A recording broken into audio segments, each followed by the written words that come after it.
How's it going, folks? GW2 here. Welcome back to the channel. We are ending a crunch week with a ton of news for the games we play, and much of the heavy-hitting stuff was covered in last week's news drop in case you're wondering why something isn't covered here, so check that out. Let's get straight to this weekend's news drop, beginning with Guild Wars 2. While the dragon-bashing festivities are currently keeping players occupied for the time being, ArenaNet has something in store for World vs. World PvPers coming soon. On July 5th until 12th, enter the World vs. World Core Swap special event.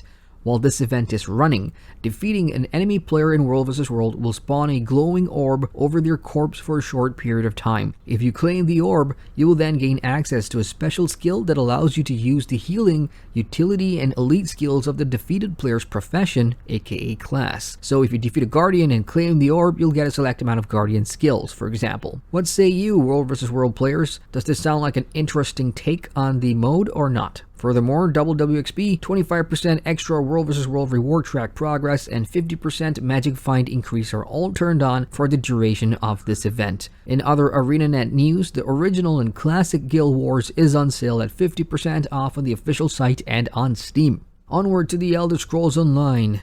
ESO will be welcoming back the Thieves Guild and Dark Brotherhood celebration event on Tuesday, July 2nd until 15. Throughout this event, players can earn a bunch of goodies for all the dirty deeds you commit in Hughesbane and the Gold Coast zones. This includes double rewards for world bosses, delve bosses, dailies, heists, and sacraments, plus double harvesting resources while in these zones as well. Event tickets are also back, and you can grab an Onyx Indrik mount for this event. Thieves Guild and Dark Brotherhood are two pretty good DLCs and a nice to have in your arsenal if you're not an ESO Plus member, as they do unlock new trees for your character in addition to a bunch of new story quests in the new zones, so I do recommend it to branch out your playing options. And the good news is they will both be on sale when the event hits, for about 800 crowns each in the in-game crown store. As for ESO in general, the base game is on sale right now on Steam for about $10, so hey, grab it if you want it. Shadowbringers, the latest Final Fantasy XIV expansion, is here in early access this weekend, and the enormous patch notes are out on top of the updated job guides for both existing and the two new ones, Gunbreaker and Dancer. If you're not taking part in early access, I've got links to both down below for you to catch up on. Now, according to IGN and other gaming media, Final Fantasy XIV is apparently getting a live-action TV show adaptation from Square Enix with Sony Pictures Television and Hivemind. The TV show follows an original story but is inspired by the MMORPG's characters and the world of Eorzea. The post goes on to say that the show will tackle the struggles between magic and technology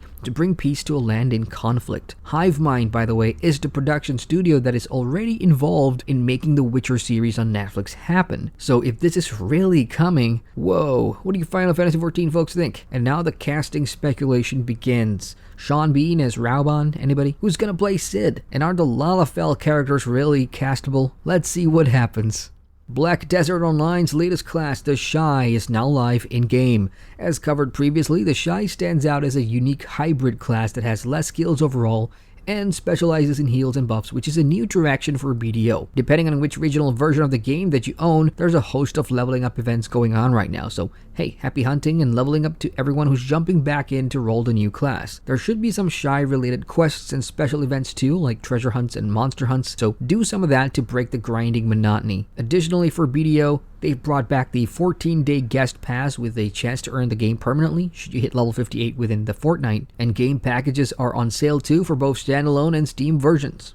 For those of you playing TERA in the EU, publishers Gameforge has teamed up with gaming peripheral brand Corsair for a Summer of Dungeon competition events. Called Nightmare Dungeons, players need to complete 6 iconic dungeons on Nightmare difficulty to receive exclusive achievements, items, gear, and even skills. Throughout the event, harder modes and random boss stat spikes and behaviors will occur, making the rewards even better when you best it. As for the Corsair goodies, each clear of the Baptismal Rise on Nightmare earns players a raffle ticket. And by 9th of July, winners could get a bunch of goods, including a gaming PC, and I'll link the post below so you can see what's in store. Otherwise, the entirety of the Nightmare Dungeons event will last until October 2019.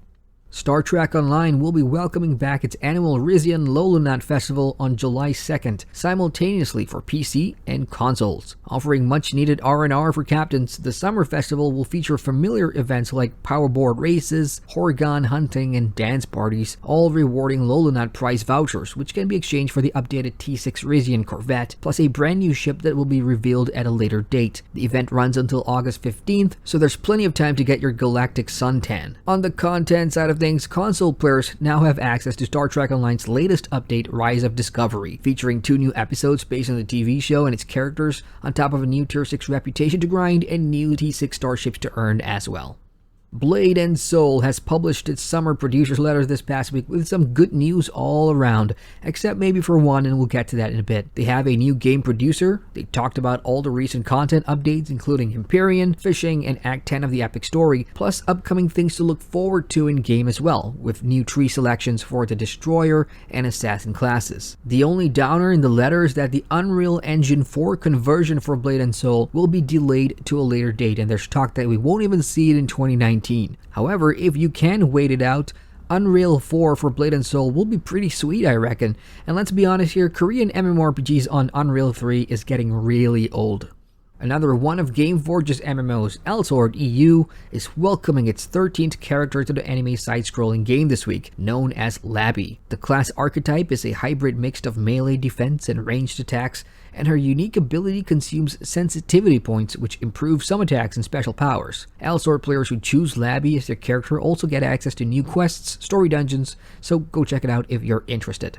Moving on now, the latest content update for ARCHEAGE, Echoes of HIRAM, is now live in-game. The Abyssal Legion is conducting unsettling experiments at their base camp in the mountains, and it's time for players to put a stop to it. You can travel to the eastern HIRAM Mountains from the west, and be sure to pick up the starter quest from Commander Andiga. The new update features an ancestral level cap increase from 34 to 55, and there's a new leaderboard to show off your ancestral level on your server. There's new gear too. You can awaken your Erenor or Hiram Guardian equipment, or head to the Abyssal Library to farm new ones. And finally, for the update, pet collection achievements have arrived, and completing all of them will reward you with a new Elm pet. I'll link the patch notes down below.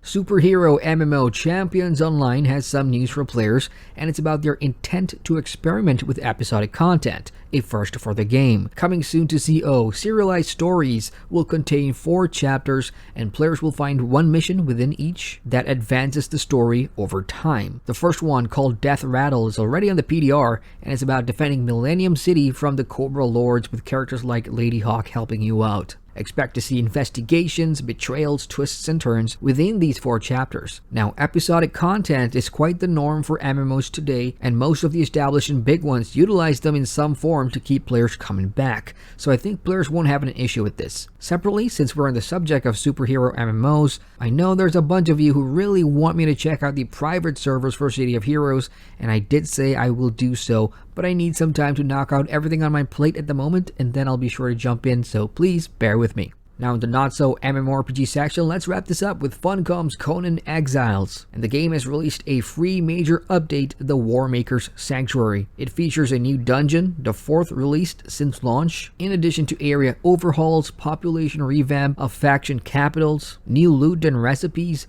itemization tweaks, and a bunch more. The update is now out for PC, while PS4 and Xbox One should be in the near future. And that's all I've got, folks. Have a fantastic weekend of gaming ahead, and I'll see you all in July. Hit the like button for the love of MMOs, and do subscribe to the channel to get notified on all my latest uploads. Plus, that would help out the channel so much. Once again, I'm Adrian, and I thank you for watching.